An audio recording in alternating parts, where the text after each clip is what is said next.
Hello and welcome to Devil's Advocate. Does the government appreciate the enormity of the challenge India faces as a result of the international economic crisis? That's the key issue I shall explore today with the Minister of Commerce and Industry, Kamal Nath. Minister, many people believe that the RBI was slow in cutting the CLR, the SRR, the repo rates. People feel they should have all been cut a week earlier. Would you agree? Well, the whole thing started 3 weeks ago, and within a span of 10 days, government acted. You can't act in a panic. You can't have a knee-jerk reaction. You have to consider all aspects of it. And the government has acted, the Reserve Bank has acted. Let me point this out. When he presented his credit policy, the RBI governor said that he was as concerned about financial stability as fears that export growth this year could collapse to just 10% compared to 27% the year before. Now, in the case of the small and medium enterprises, which are the backbone of India's export industry, surely there will be enormous pressure to make layoffs. Otherwise, those companies could become unviable very quickly. Well, the small and medium sector has been helped by the appreciation of the dollar and the depreciation of the rupee. So that is one benefit they've got. We are looking at other benefits where we can give them some SOPs. Except the recession in the West seems to outweigh any benefit in terms of the rupee and the dollar. The recession in the West is a demand, will create a demand constriction. Which is why Indian exports will suffer, and therefore in export-related industries, can you really be certain you won't see layoffs? I believe we won't, because I think the Indian market is growing. Believe or hope? Believe or hope? I believe and I hope. Why? There are new markets. There are new markets to tap where we will find space. So there will be a marginal effect. I mean, I'm not saying there won't be a marginal effect. There will be a marginal. So there will be some layoffs? Not layoffs. There will be a marginal effect on exports. Okay. Let's then look at the domestic demand impetus into the Indian economy. The Business Standard reported just 2 days ago that out of the 1,379 companies that have so far reported their second quarter results, net profits have dropped by as much as 35%. This is the sharpest drop since '98, when reporting quarterly results became mandatory. Surely such companies, to remain viable, are going to have to start laying off people. Otherwise, the companies themselves will go to the wall. Well, this is profits. We must recognize the last 4 years, companies have made 50–60% profits.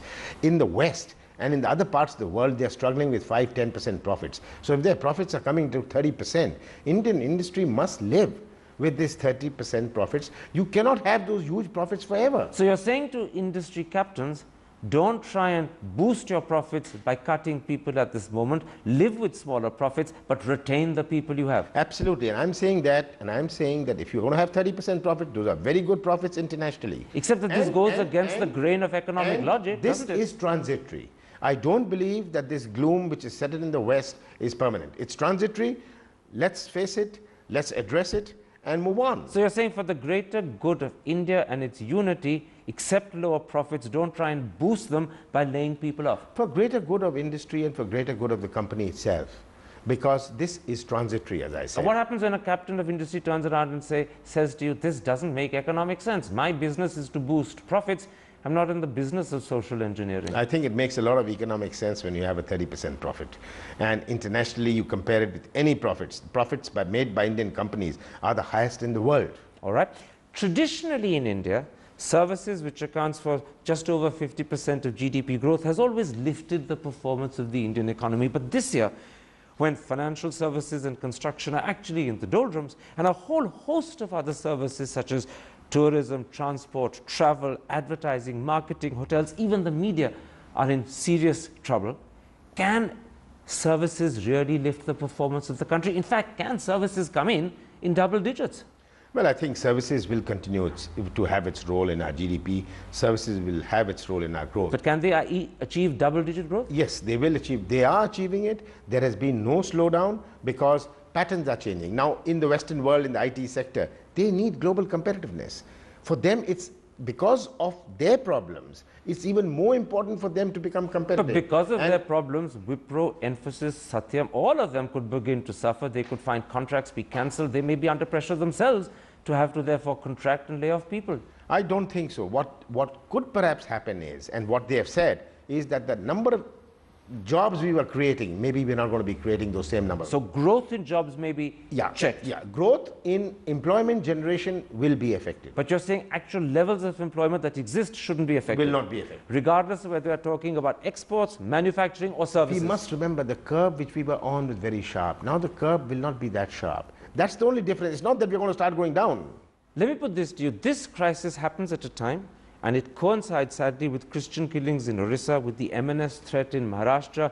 It coincides with Singhur, with the uncertainty of elections, with continuing terror. Are you worried that all of this together could put investors off India? I don't think so.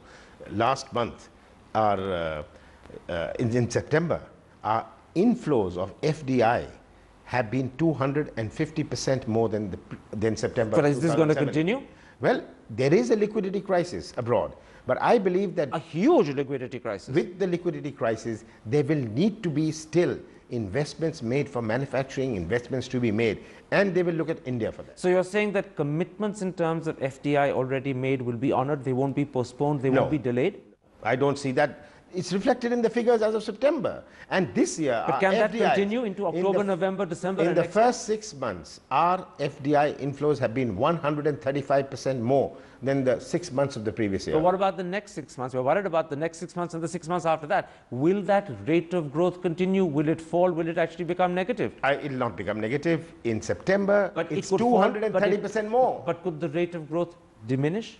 Well, we won't see this 200% growth all the time. Let's be clear. It's because of the liquidity crisis, there is bound to be some impact. But I believe that the FDI target of 35 billion, which we've set for this year, will be met. Let me tell you why I put this question so forcefully to you. Already two major British papers, The Telegraph and The Times, have started publishing articles which are questioning India's rate of growth. They're even questioning the fundamentals of the Indian economy. The Economist, a very influential magazine, did that just a couple of weeks earlier. Is there a sense in which the sheen is coming off the India story?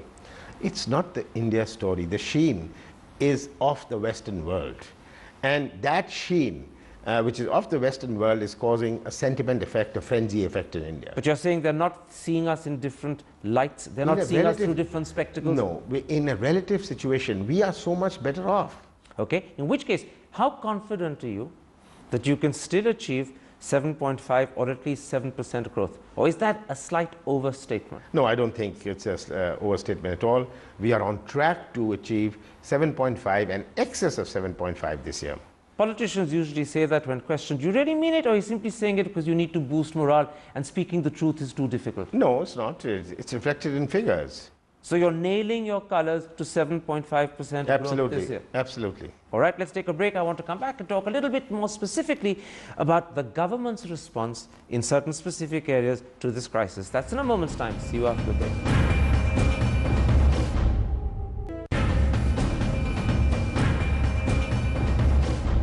Welcome back to Devil's Advocate and an interview with the Minister of Commerce and Industry, Kamal Nath. Minister, let's turn to the government's response in certain specific areas. The Prime Minister has said that the government intends to pump prime the economy, and many people agree with him. But the truth is that if you look at the large government projects that could actually do the pump priming, I'm talking about the National Highways Development Project, I'm talking about privatization of airports, I'm talking about power projects, they're not just languishing, they're actually behind schedule by months, if not years. Now, in the absence of these projects, isn't pump priming just well-intentioned rhetoric and nothing more? Not at all. This has come now. We have now decided to pump in so much more. And that's going to happen. So if we say everything has been languishing, that's not correct. Let's be clear. If we see what's happening in our highways, we built more highways than what have been ever built. Tell me something. On a daily basis. You said something very interesting. This has come now. The government has decided to pump money into these projects. Do you have any idea of how much you intend to pump in? Well, we will definitely have to pump in close to 1,000 crores on an annual basis in definitive projects. In the power sector, 1,000 crores, in roads, 1,000 crores. Totally, I think we would need to pump in 20,000, 25,000 crores in the next 6 months to keep this oil, to keep the machine moving. Where's this money going to come from? 25,000 crores in 6 months is a huge sum of money. Where's it coming from? Well, it has got to be relocated, reallocated between existing government revenues, and we are very conscious. So what are you going to we cut? are very conscious of printing notes. We are very conscious of financial management. Let's be very clear on that. So you're saying to me there will be no printing of notes? Within the confines of good financial management. In other words, you're not going to print new money. You're going to do it within the budget allocations. Absolutely. So then what are you going to cut to give yourselves the 25,000 greater crores? efficiencies, and this the finance minister will have to look at, that from where does he trim, how does he create this, what creates employment, what creates more economic activity. The problem with trying to fund this money, and it's a fortune of 25,000 crores from greater efficiencies, is that historically the Indian government has not been capable of producing greater efficiencies. Not just you, all governments in India are actually inefficient. So where will this efficiency come from? Well, there has been a transformation in the last couple of years. Let's remember, public-private partnerships we were new to. There were many platforms we did not have. And now that we got these platforms, I think it's become easier. You're absolutely confident that your fiscal deficit is not going to go through the roof as a result? Well, I don't believe so. This is the finance minister. Don't believe so? Doesn't sound like confidence. I'm absolutely confident. I'm absolutely confident. I believe the finance minister is going to ensure this. So you're already saying to me, and I'm repeating it because it's such an important thing, that there will be no printing of money, the fiscal deficit won't suffer. This 25,000 crore will literally come from greater efficiencies. Absolutely. And reallocations. All right. That is going to be something that time alone will prove. Let's come to another suggestion made this time by N.K. Singh in the Times of India. He says that the government should dip into India's reserves and create a special fund of $30 billion, which could be used for financial institutions as the first option of redemption. And many other people who support this idea say that it would mitigate the flight of capital out of the country, it would stabilize the stock market and the rupee, and in due course, when things improve, it would also make a tidy profit for the government. Do you think this is a wise suggestion? It's one of the suggestions, and it has its pros and cons. I believe that we should not try and fight this capital which is gone. We must try and attract it back. And I see it coming back. This is a panic. Why is the capital gone back? Not because India's fundamentals were bad, not that they were making profits. It's a tribute that the most easily encashable stocks were Indian stock market. But if you want to actually attract capital back and attract fresh capital in larger measure, then what steps are you doing, for instance, to make it easier for NRIs to bring more money in? We are looking at various steps in that direction. Such as? We are looking at how it can be more attractive for them. This cannot be demanded. Would you remove ceilings, for instance? We are looking at it, and I don't want to say what's happening. But what I want to say is that we are looking at greater capital inflows. We are looking at greater dollar inflows. Would you allow banks to offer higher rates of interest to NRI deposits? That's one way of doing it.